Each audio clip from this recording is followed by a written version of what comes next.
Thanks, Catherine. Nathy Gilligan is my name. I'm head of the environment section within the Office of Public Works, working on the kind of environmental side of flooding. So today we'll talk about natural flood management in Ireland and the role of wetlands.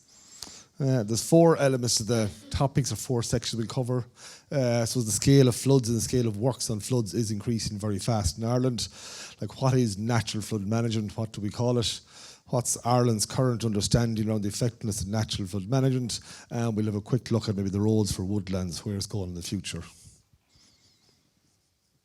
So first of all, just on the floods, like, floods are increasing really.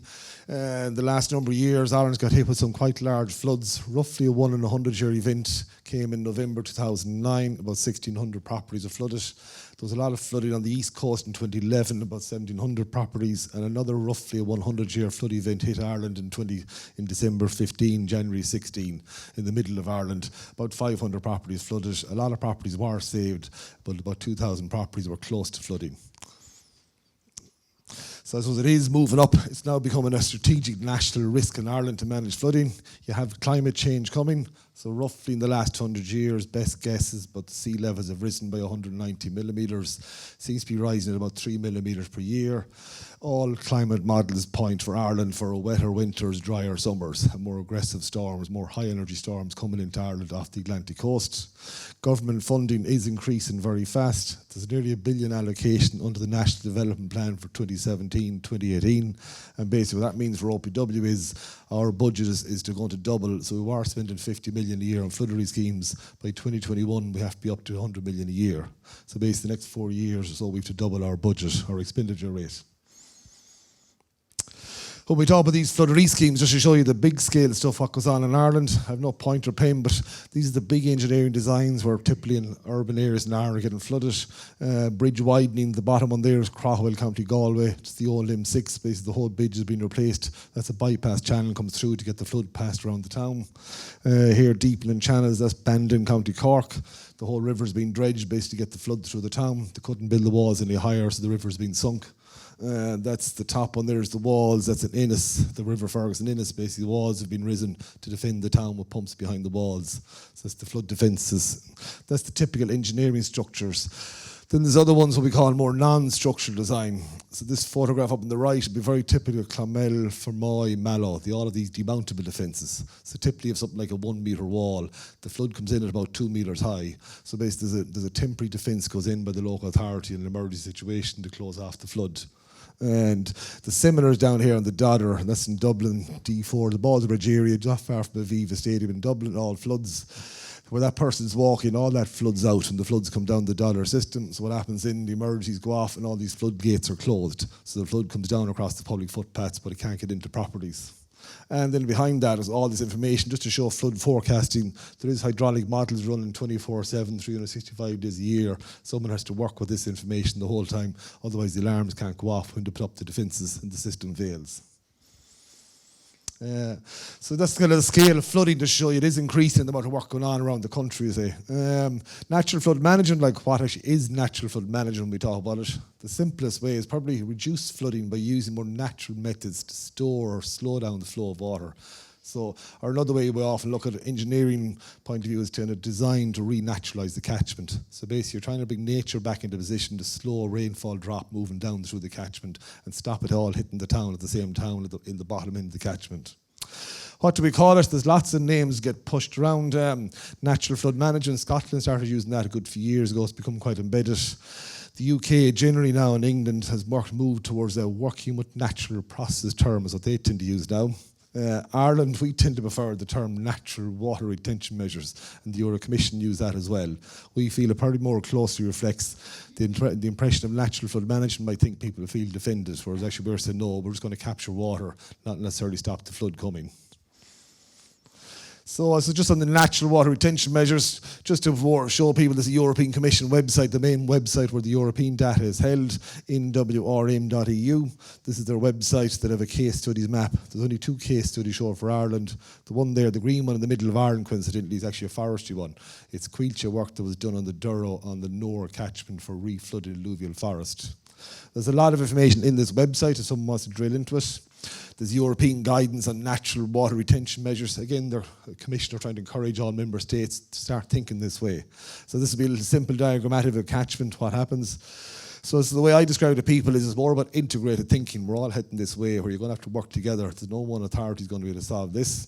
So if you took, for example, the flood fund, as I call it, hard to see it there, but if those measures, maybe U11 was their retention ponds, potentially something like OPW. We might be able to fund retention ponds upstream of a town or something maybe. Then you'd have maybe the local authority planning. They could do work on U3 would be permeable surfaces. The local authority could bring that into the development system. So maybe, I don't know, Board of Mona could take on N2. They could reflood the wetlands upstream. Forestry could increase their grants for F4. That'd be they could increase the system to bring in more targeting plant in the catchment. Maybe, I don't know, agriculture, the GLAS, the agri-environmental schemes could change. They could bring in F1, they could bring in the riparian planting. So it's that kind of approach, long term, where we're heading with this as far as, and the European Commissioner encourages in this direction as us. And again, just on the Commission guidance for anyone, rather than reinvent the wheel, if you want to talk about natural water retention measures for forestry, the Commission have set out maybe 14 methods, F01 down to F14. So again, if you're looking at some sort of project in Ireland, there's no sense reinventing the wheel, just go to the European Commission website, should use the same categories that everyone else uses. So the next is just on the current understanding. So what's the latest information from OPW's understanding from a flood defence point of view? Cork is probably the latest flood defence options have looked at Cork. There's been a lot of public objections to Cork flood defences in Cork City. It's all up on the website Lower Lee FRS for floodreliefscheme.ie. The latest information will be a natural flood management assessment of the Lower Lee to see can we reduce the flood coming through Cork City and not build the walls as high in Cork City by using some other method.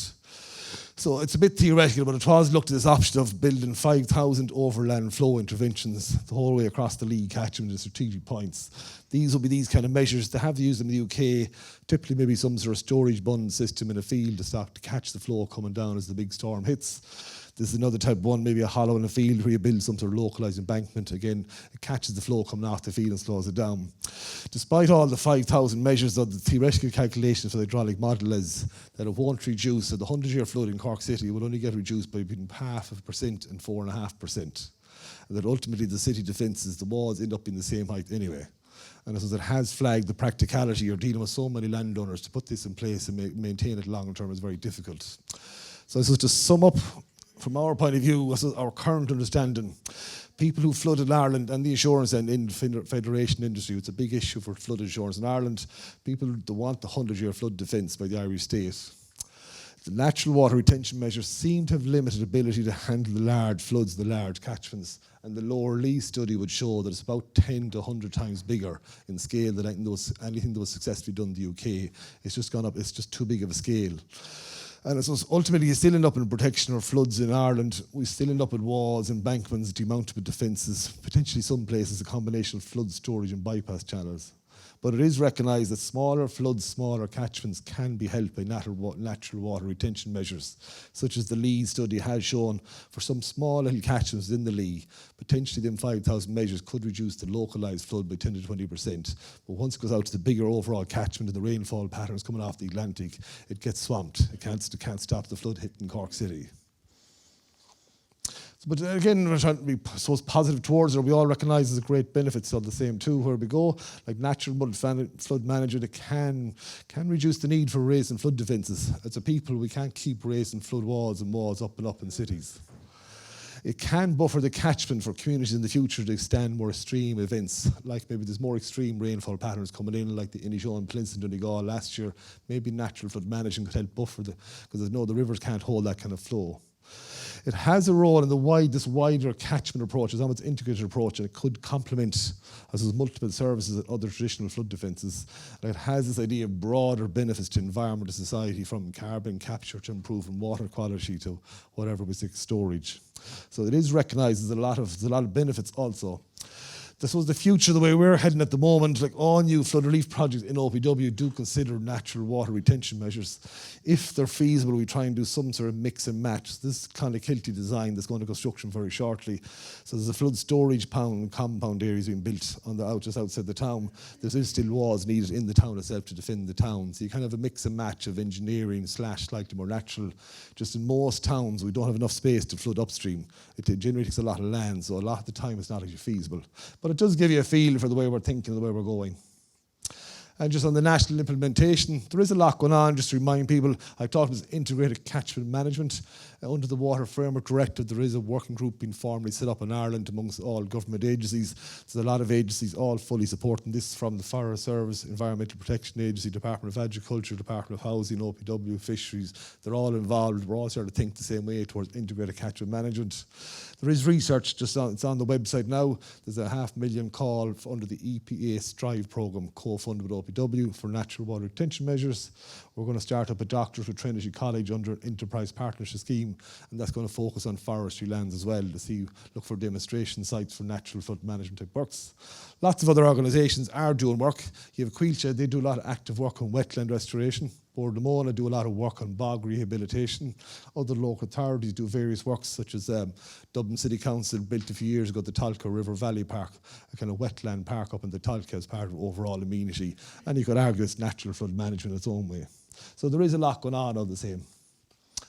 So towards the final section with the Woodlands role, just to see where we're going in the future, basically I'd recommend people go towards the UK. The UK have done a great publication now. It's called Working with Natural Processes, the Evidence Directory.